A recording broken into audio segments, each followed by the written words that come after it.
Hello everyone, welcome to my live session and this is going to be my second live session. मैं पहले भी live आई थी और वो था 9th अप्रैल को जब मैंने बात करी थी स्ट्रेस मैनेजमेंट के बारे में। और स्ट्रेस मैनेजमेंट के बारे में जब मैंने बात करी उसके बाद तो सोशल मीडिया में जैसे एक दौर ही चल पड़ा था। स्ट्रेस मैनेजमेंट के ऊपर लोग बात कर रहे थे, डिप्रेशन के ऊपर, और बात हो रही थी मेंटल हेल्थ के ऊपर।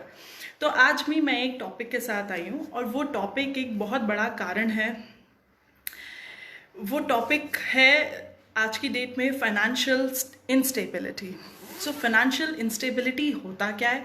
फाइनेंशियल इंस्टेबिलिटी होता है जब आपने देखा होगा बहुत से लोग बहुत पैसा कमा लेते हैं, एक सक्सेस भी हासिल कर लेते हैं, लेकिन जब बात आती है अपने फाइनेंसेस मैनेज करने की तो इतने अच्छे नहीं होते हैं, यानी कि फाइनेंसेस मैनेज करने में थोड़े पुअर रह जाते हैं। तो वो होता है फाइनेंशियल इंस्टेबिलिटी। और इसी से एक मिलता जुलता टॉपिक है जो आजकल बहुत कॉमन हो रहा है और वो टॉपिक है लाइफस्टाइल इन्फ्लेशन। सो लाइफस्टाइल इन्फ्लेशन क्या होता है, जिसे हम लाइफस्टाइल क्रीप भी बोलते हैं। तो ये होता है, इसमें जैसे ही आपकी इनकम बढ़ने लगती है आपके लाइफस्टाइल एक्सपेंसेस भी बढ़ने लगते हैं। तो अब आप बोलेंगे कि इनकम बढ़ रही है तो एक्सपेंसेस भी बढ़ रहे हैं, तो उसमें प्रॉब्लम क्या है? प्रॉब्लम नहीं है, ज़िंदगी एक बार आती है तो हम एक्सपेंसेस भी करेंगे।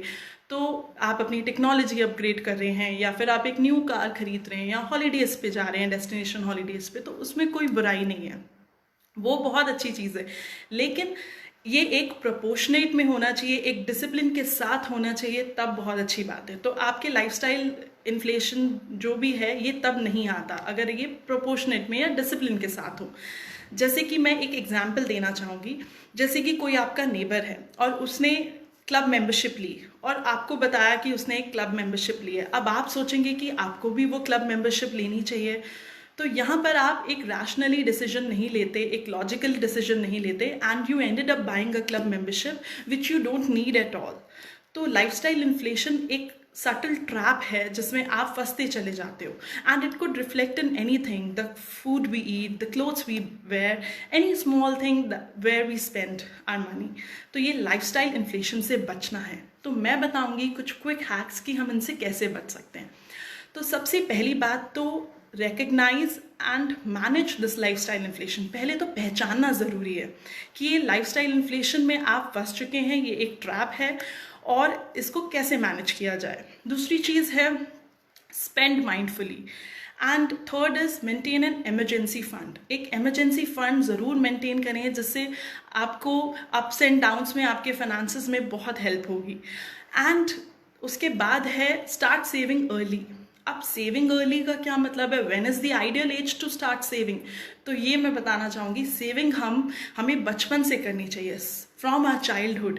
जैसे छोटे बच्चे होते हैं और वो पिगी बैंक्स में अपने पैसे सेव करते हैं, तो उसी तरह से। So this is my message to all the parents जिनके छोटे बच्चे हैं, उनको सिखाइए importance of saving. And saving करना बहुत ज़रूरी है। वो छोटे पिगी बैंक्स में अपने पैसे सेव करते रहें एंड ये हैबिट बहुत काम आएगी। And message to all the students out there जो प्लेस हो चुके हैं या फिर जिनका प्लेसमेंट होना है अभी, तो उनके लिए भी एक मैसेज है, जैसे ही उनकी फर्स्ट सैलरी क्रेडिट हो उसका कुछ पोर्शन आप सेव करिए। अब कितना सेव करना है? अच्छा चलिए बताइए, सेविंग्स का फॉर्मूला क्या है? Income minus expenses is equal to savings, right? Okay, let's give it a twist. Income minus savings is equal to expenses. अब आप बोलेंगे तो दोनों सेम ही है, इसमें डिफरेंस क्या है? तो डिफरेंस है, and the difference is priority. यहाँ पर हम प्रायोरिटी दे रहे हैं सेविंग्स को, तो सेविंग्स पहले करनी है। और एक मैजिक रूल भी बताऊंगी। Magic rule is 50-30-20। अब ये 50-30-20 का रेशो क्या है? तो जो भी आपकी इनकम है उसमें 50% तो आपको अपना स्पेंड करना चाहिए नेसेसिटीज़ में। नेसेसिटीज़ जैसे कि food, clothing, shelter, electricity bill and आपका फ़ोन रिचार्ज बिल, वो बहुत ज़रूरी है, अदरवाइज फेसबुक वीडियो कैसे देखोगे? Okay, so necessities, and then 20% आपको सेविंग्स करना है एंड 30% मनी को आपको लाइफस्टाइल में आप स्पेंड कर सकते हैं। इट कुड बी अगेन आप मोबाइल खरीद रहे हैं, कार खरीद रहे हैं या कुछ टेक्नोलॉजी अपग्रेड कर रहे हैं, हॉलीडे डेस्टिनेशन पे जाते हैं। तो 50-30-20 बहुत ज़रूरी है ये रेशो, और पहले से ही 20 तो आप सेव कर ही लीजिए। 20% पहले कर लिया, उसके बाद बचे हुए में से आप 50-30 कर लीजिएगा, तो ये बहुत ज़रूरी है। And we have so many ample of opportunities available with us where we can invest.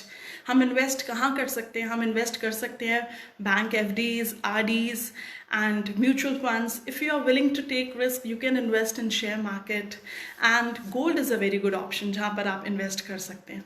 और इसके बाद एक चीज़ है जो सबसे ज़्यादा इम्पॉर्टेंट है और वो सारी इन्वेस्टमेंट में सबसे ऊपर आता है, और वो है इन्वेस्टमेंट इन योर सेल्फ, अपने खुद में इन्वेस्ट करना। तो ये बहुत ज़रूरी है आज की डेट में।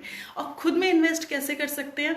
वो हम कर सकते हैं कुछ पॉडकास्ट सुन के, कुछ हम बेस्ट सेलिंग ऑथर्स की बुक्स पढ़ के, कुछ ऑनलाइन कोर्सेज अटेंड करके, कुछ मोटिवेशनल वीडियोस देख के, एंड अटेंड करना है हमें कॉन्क्लेव, कॉन्फ्रेंसेस, सेमिनार्स। तो इस तरह से हम अपने आप में इन्वेस्ट करेंगे, अपनी हॉबीज़ में इन्वेस्ट करेंगे, और वो बहुत ज़रूरी है। और जैसा डॉक्टर APJ अब्दुल कलाम ने भी कहा था कि you must have a dream and you should acquire knowledge continuously. तो वही करना है, एक्वायर करनी है नॉलेज, और look for a bigger picture for your better financial choices, in order to improve your financial health, in order to gain financial stability. तो stability बहुत ज़रूरी है। आप अपने फाइनेंसेस अच्छे से मैनेज करिए, अपनी मनी को मल्टीप्लाई करिए, वो बहुत आपके काम आएगा। ठीक है, थैंक यू। अगर आपको ये मेरा वीडियो अच्छा लगा हो तो कुछ कमेंट में बता दीजिएगा, और कुछ सजेशंस है या ओके है या फिर कुछ अच्छा है, कुछ भी है तो बताइएगा, क्योंकि बहुत लोग बोलते हैं बट वेरी फ्यू कनेक्ट। अगर आपको लगा कि कुछ कनेक्ट हुआ है तो please write in the comment section below. Thank you everyone.